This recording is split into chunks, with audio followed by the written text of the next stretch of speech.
So adjusted net profit is you're peeling out your personal production, and then you have the team. The question is, does the team make money without your personal production? The way I look at it, though, is with the owner's production, but with the owner's cost of sale, what we call unrealized cost of sale. So for example, let's say there's a team that does $1 million in total revenue. Top line, like everybody, the owner, the team, all together, if we looked at everybody's numbers together, they do $1 million in top line revenue.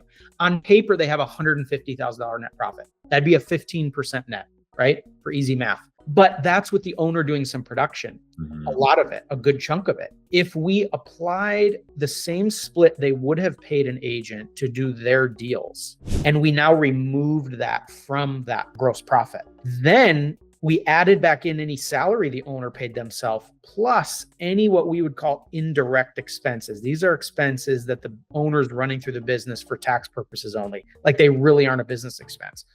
Let's say in that same example, we would have had $200,000 of cost of sale that the owner would have paid another agent to do their deals. And let's say the owner paid themselves $100,000 in salary. So we would add that back in. And maybe they're running like 25 grand of like indirect, maybe some travel, some meals, some automobile expenses through the business for tax purposes, but it's really not a hard business expense. All of a sudden, if we did the formula for adjusted net profit, that business actually doesn't make $150,000 net like it shows on paper. In that example, they would have only made $75,000 in net. So they go from a 15 to a 7.5 when they actually look at their business through the true lens.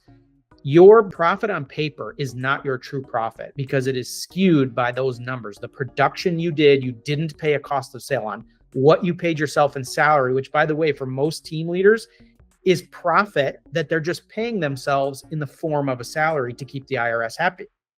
It's a tax thing. It's not, it really is just profit. Yeah. And then those indirect expenses are really not expenses. And so it's making our business actually look less healthy than it is when we strip those out.